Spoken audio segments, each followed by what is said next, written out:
আচ্ছা তুমি যে মোশাররফ সাহেবের বিয়ে করলা তোমার বাপ মা এই বিয়েটা মেনে নিছে? নো, তারা মেনে নেয়নি। মানে না না ওরই কথা। তুমি মনে হয় ইংলিশ মিডিয়ামে পড়ছো না? Yes, you are right. দেখে বোঝা যায়। সেই জন্যই তুই গাধি হইছস, বুড়া বেটারে বিয়ে করছস।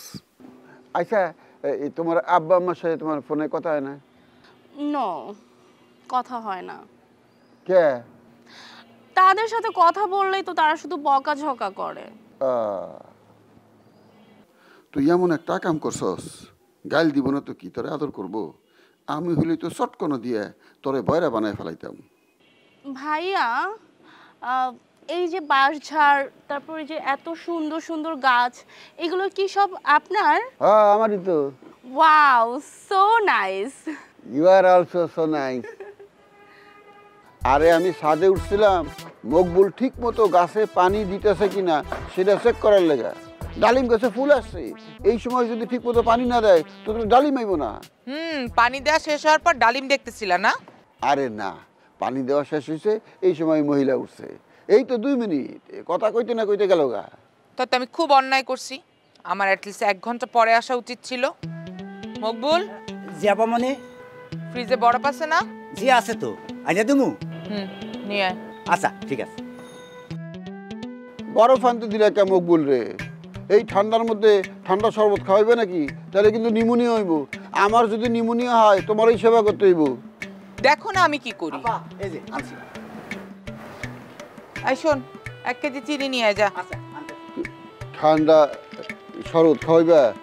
ধরো শীতের মধ্যে আমি শরবত খাবো না। শরবত খাওয়ামো না, অন্য জিনিস খাওয়ামো। কি দেখতে থাকো। কি এটা কি করে?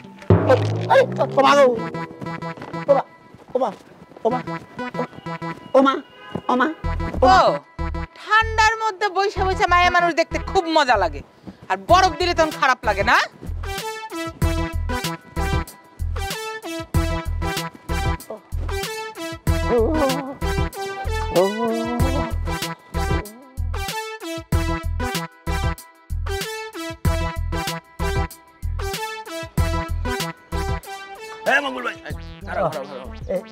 তোমার কি খবর? খবর তো একটা ভালো খবরই আছে। আচ্ছা রতন ভাই কই? বড় ভাই তো অ্যাসাইনমেন্টে গেছে। আরে অ্যাসাইনমেন্ট রতন ভাইয়ের জন্য বড় অ্যাসাইনমেন্ট তো বাড়িতেই আছে। কি অ্যাসাইনমেন্ট? ওই যে গতকালকে বাড়িতে একটা ভাড়াটে আসছে না, দেখেন নাই? দেখছি না, পুলক বাইক দেখার জন্য পাত্রী ছিল তাই তো? তার সাথে কে ছিল? কে আবার? তার বাপ? ভুল। ভুল? আরে খালি ভুল না, ভুলের উপরে ভুল। ওই যে পাত্রীর সাথে যে মুরব্বী ছিল না, ওইটা পাত্রীর বাপ না, পাত্রীর হাজবেন্ড। পাত্রীর হাজবেন্ড? পাত্রী কোন হাজবেন্ড হয়? কি সব উল্টাপাল্টা কথা কয়, এটা সম্ভব? আরে ভাই আধুনিক যুগে সবই সম্ভব। তাহলে তো বিষয়টা আমার বড় ভাইরে জানাই তৈব। হ্যাঁ হ্যাঁ জানাই দেন। আর তারে একটু জ্বালায়া দেন যে সে জীবনে কি করলো। আচ্ছা আমি একটু ওদিকে যাই, আমার কাজ আছে। জানেন ভাই কিন্তু। আচ্ছা গেলাম।